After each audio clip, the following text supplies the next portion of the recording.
Welcome, friends. This is Jim Cantelon Today Television. This is Bible teaching for the 21st century.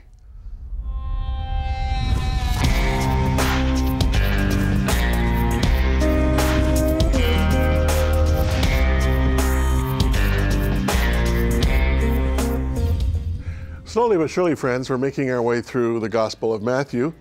And as I often say, I'm taking my time. A challenge that all of us have when we read the scriptures is we tend to read too fast. Sometimes we just kind of glaze over, and maybe sometimes we're just looking for stuff that jumps out at us, something that blesses us, something that challenges us for the day. But in a moment, when we come back, we're going to start with Matthew chapter 12, right through the full chapter.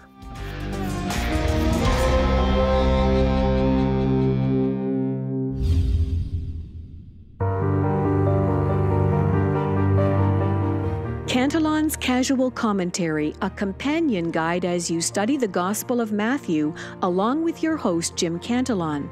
There is so much in Scripture that can't be covered in a half-hour program. What is the context for this story? What were the Jewish traditions at the time? What is the Hebrew meaning of the word? Jim decided to share some of his research with you in a series of compact booklets that soon will be a book. We'd like you to have a copy of Cantelon's Casual Commentary, edition number 1. Place your order with a meaningful gift and help us build this ministry. You may wish to become a monthly partner when you place your order. Phone 519-415-8341 or write Jim Cantelon Today, Post Office Box 989, Burlington, Ontario, L7R3Y7, or go to jimcantelontoday.com. Ask for Cantelon's Casual Commentary and state the amount of your gift.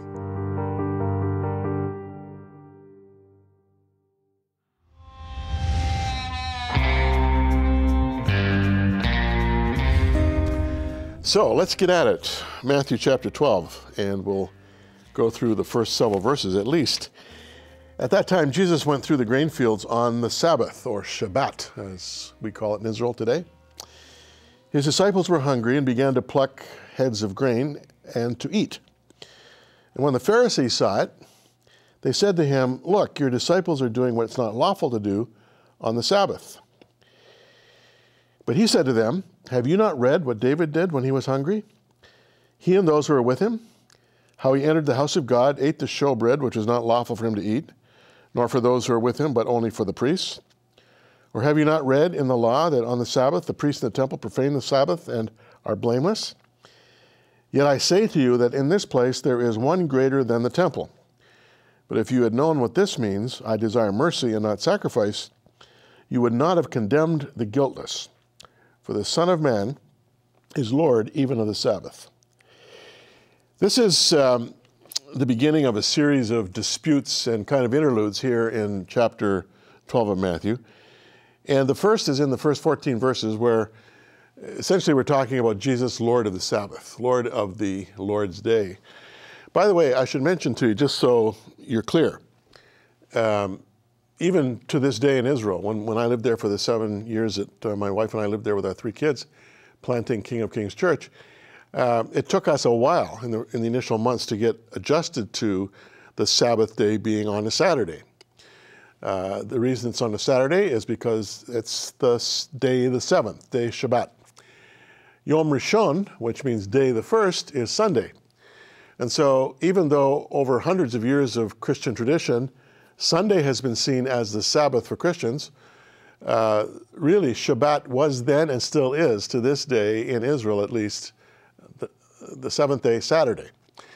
The reason it shifted to Yom Rishon, day the first for the Christians, was because that was the day of the week that Jesus rose from the dead, and it became a critical point of remembrance and touch point, if you will, with the actual nexus of Christian faith, which is the resurrection of Christ. If Christ be not risen, our faith is in vain, the Apostle Paul says. Anyway, that's just a little background.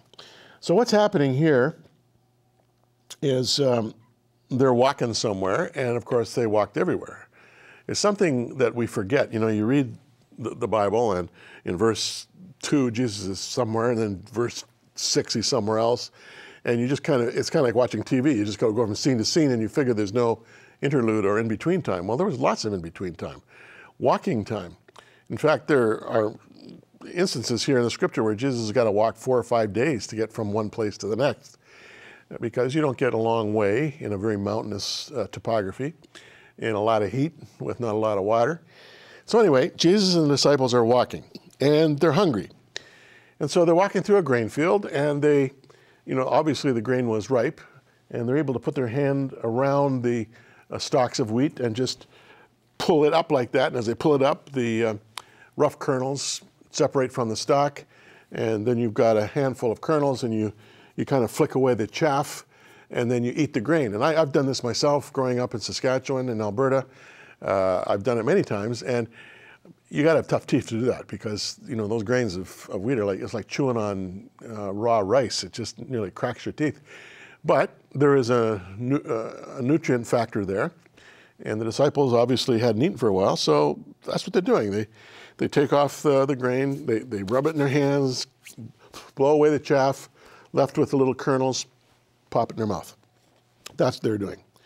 Hard, crunching work. And in Jesus' view, this is totally harmless. Now, we're talking about Jesus, the Son of God here, as well as Son of Man. But the Pharisees see this and are offended. The Pharisees were really the representatives of conservative and ultra-conservative Jewish faith, and they had very strict rules about what you could and couldn't do on Shabbat. You could only walk so far on Shabbat. You could only carry maybe a handkerchief on Shabbat. You couldn't light a fire on Shabbat. There were any number of things you couldn't do on the Sabbath day.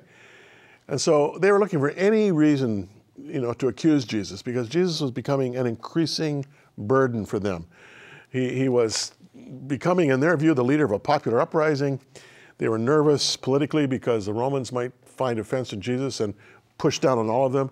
And they were also more than nervous. They were offended by Jesus' familiarity, with God, and his rash claims to being the Son of God. But because he was so popular, the people loved him, they didn't want to offend the people. Similar phenomenon to John the Baptist. The people loved John the Baptist too, and many times they held back in dealing with John the Baptist because they didn't want to offend the people. Well, that was the case here with Jesus. So they're looking for any reason to at least build a case against him. And this one, stands out. His disciples have no respect for the Sabbath. They're harvesting on Shabbat. They're rubbing the grain, which is equivalent to some kind of manufacture.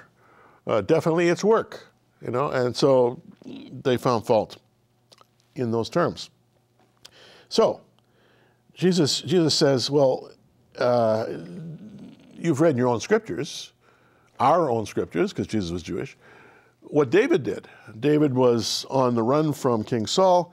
He entered the house of God, and he ate some of the bread that was sanctified only for kind of religious purposes and the consumption by the priests. It had a certain sacral quality to it, and they were not to touch it, only the priests. David comes in because he's hungry, his guys are hungry, and the priests give him the showbread. What could they do? I mean, here was David, even at that point, while he was on the run from Saul, was a pretty formidable character with a lot of men. Anyway, David did this, and he said, and he says in verse 5, have you not read in the law that on the Sabbath, and this is interesting, the priests in the temple profane the Sabbath. Let me underline that. The priests in the temple profane the Sabbath. Now that's something, you say, whoa, what do you mean? Well, Jesus is simply making the point. Even though they are required to do what they do in the temple, the fact is that on Shabbat, they're working. They have license to do so, they have permission to do so from the law, but still, if you look at it in a technical sense, they're working. So God doesn't blame them for that. You don't blame them for that. So now you're going to blame my disciples for eating a bit of grain on the Sabbath day? He says, I don't think so. Well, let's move on. I say to you that in this place there is one greater than the temple. What's that all about? Well, he's of course referring to himself. He doesn't expand on this for a number of reasons, one of them being that they just wouldn't get it. But at the same time, from time to time, Jesus throws out these delicious insights into who he really was. But he says, if you'd known what this means, I desire mercy and not sacrifice, you would not have condemned the guiltless. That's a direct quote from Hosea chapter 6, verse 6, where the Lord says, I desire mercy, not sacrifice. What Jesus is saying to the Pharisees is, you guys are parsing things, you're nitpicking, you're showing an intransigence here, a hardness of heart here that is outside of the spirit of the law. The letter of the law was all that concerned the Pharisees, and Jesus was there to respect the letter of the law, but at the same time he was very quick to let anyone who asked him know that there was a spirit behind the letter. You know, there's got to be a reason for the letter of the law. There's got to be a reason for the fact that the Lord, said what he said through Moses with his 613 commandments. There was a reason for this. He was shaping a nation. He was creating, if you will, a kind of spiritual DNA. And so Jesus had nothing but respect for that. But at the same time, there is purpose and meaning, and there is context for the law. And if you just want to focus on the letter of the law, you not only do the law injury, Jesus is saying, but you're doing yourself injury.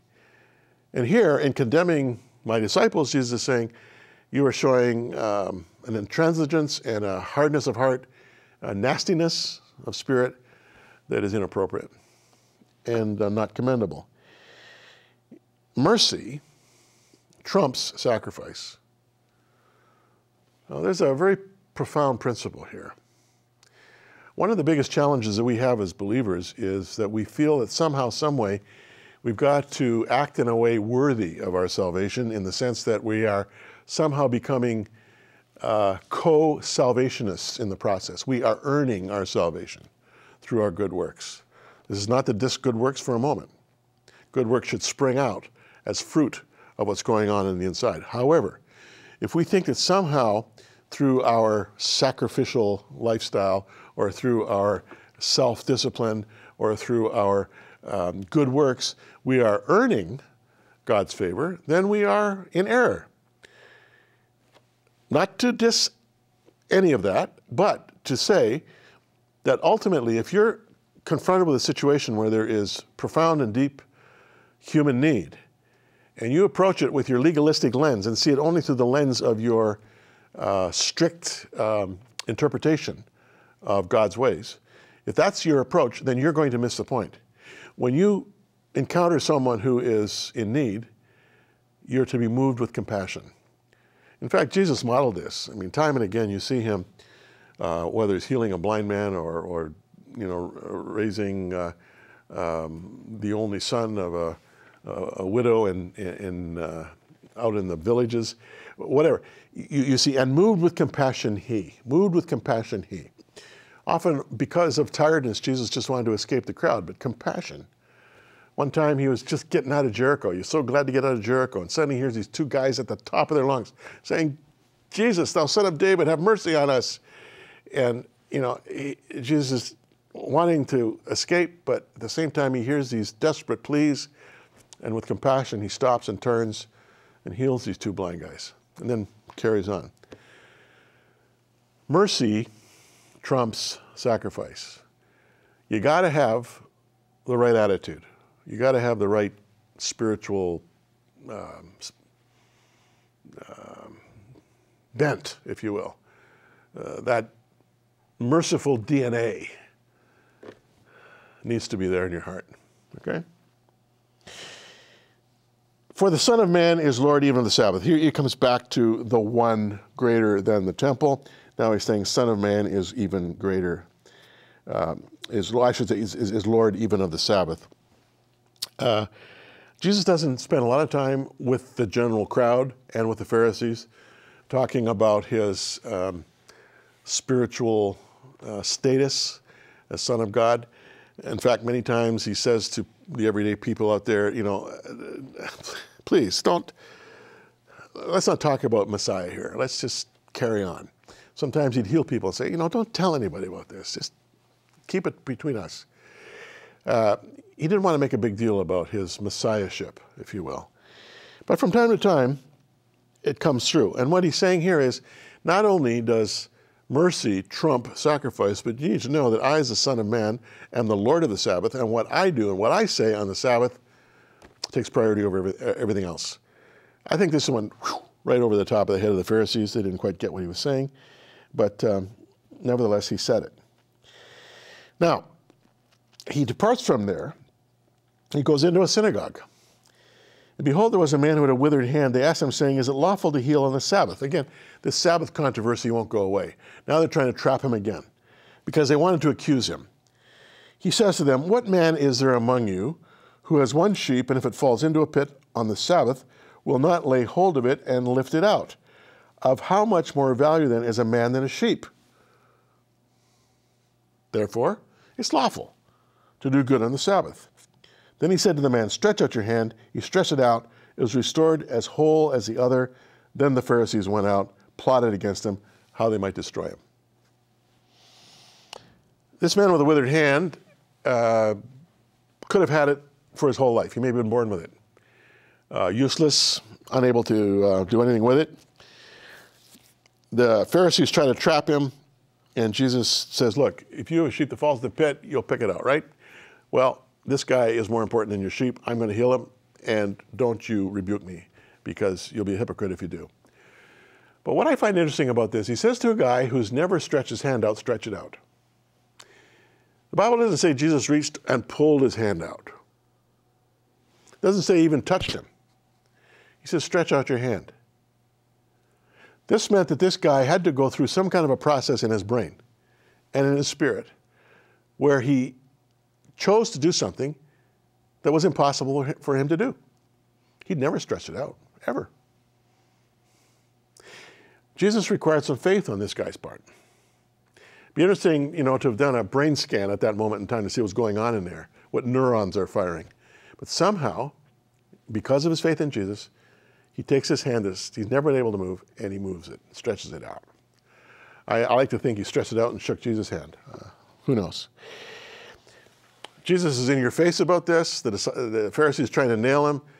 He just turns this guy with their hand, stretch it out. He stretches it out, and he demonstrates just by that act, that miraculous act, something that none of them could argue with, something none of them could do. He demonstrates again that he is Lord of the Sabbath. You want to question me about what to do on the Sabbath? I'm Lord of the Sabbath. Excuse me, I'll do what I want to do. And believe me, the Pharisees got the point. And I hope we do too.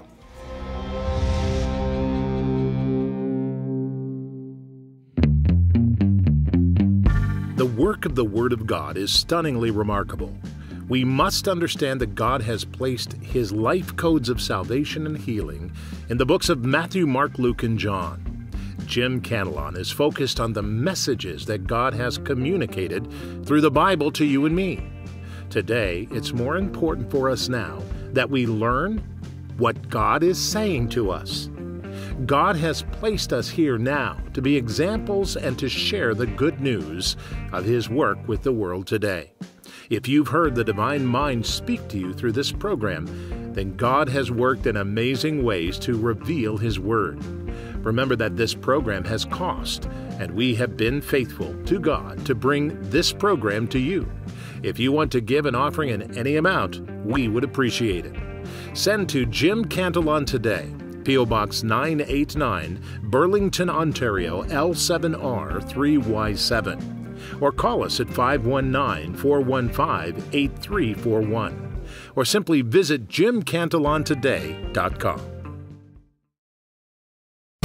Very few African mothers ever see a doctor or midwife, yet each mother knows how fragile her child's life is. You see, 26,000 children under the age of 5 will die today because they don't have access to medical care.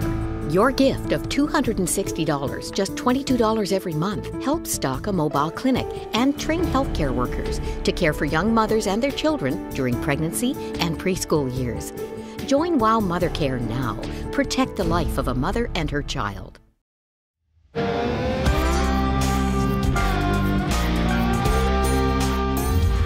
want to get back to the story of this fellow with the withered hand.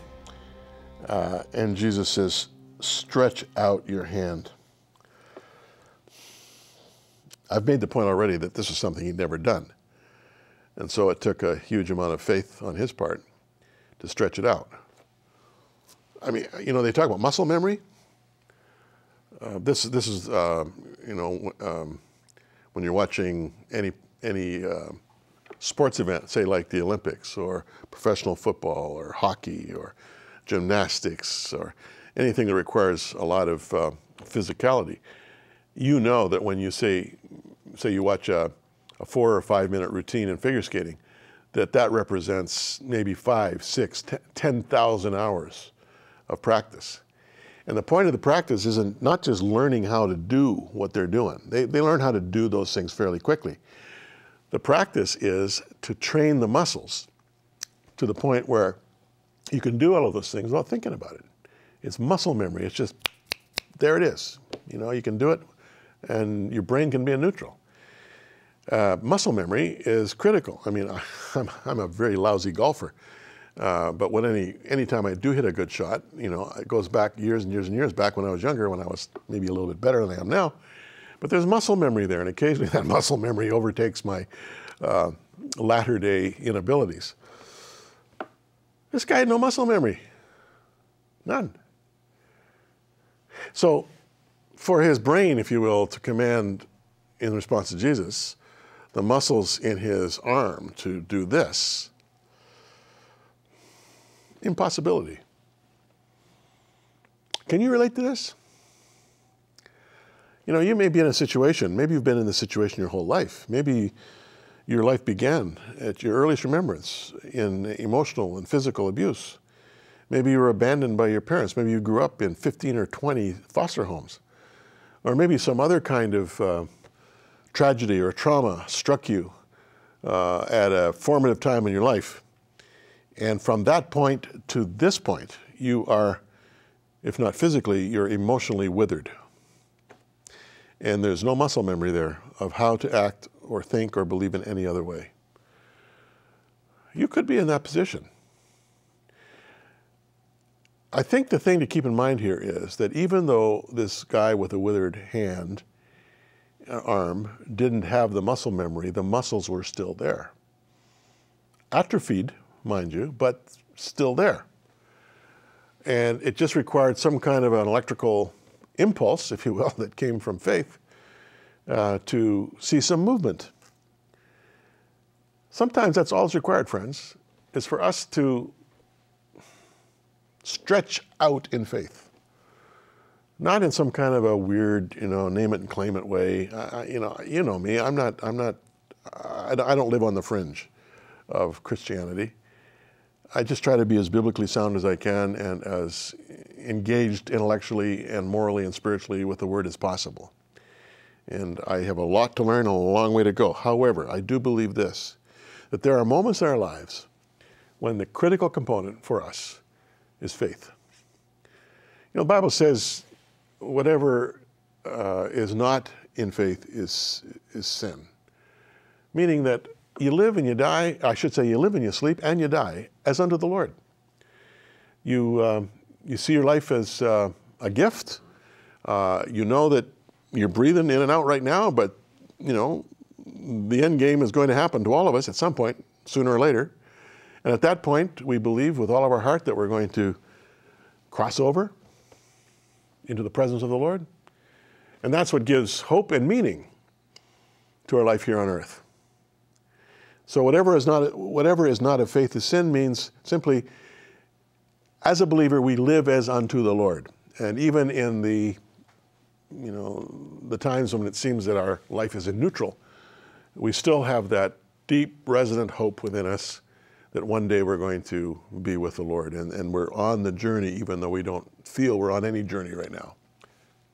Highs and lows, ups and downs, ebb and flow. Happens to all of us. Mountains and valleys. But it could very well be you've been stuck somewhere for a long time. spiritually, morally, physically, emotionally, socially. It's time to stretch it out. And as I'm saying this, something is speaking to your own heart about what it is you need to stretch out. You know that this word from the Lord is a good one for you. I certainly have had those moments in my life, and stretching, of course, especially with a muscle that hasn't stretched for a while, can be painful. It's not necessarily easy, but it can be done. And we could fill the air with all kinds of stories from people who've had this very experience of being paralyzed emotionally, paralyzed spiritually, paralyzed socially, and sometimes even paralyzed physically. And in reaching out, stretching out in faith, they have been healed. So that may be where you're at. That may be what you need. And as the old song says, the great physician now is here. Let him heal you.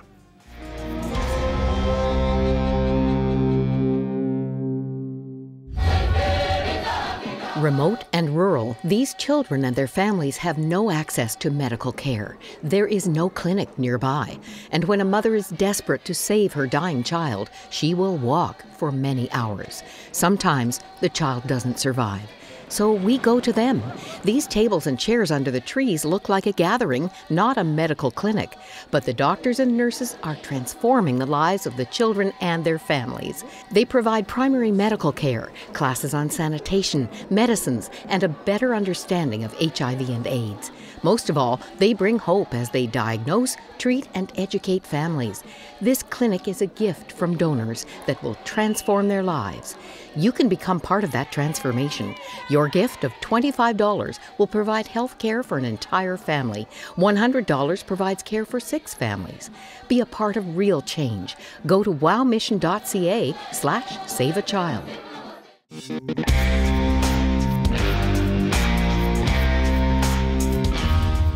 You know, friends, talking about stretching out, this whole exercise of bringing JCT TV to you is a stretching exercise, believe me. I'm operating in faith. It's a very low budget operation here. We keep costs at a total minimum, and we really need to let you know from time to time, as the Lord leads you to help with this, please respond, and I appreciate those of you who do. Thanks for watching. We'll see you again next time.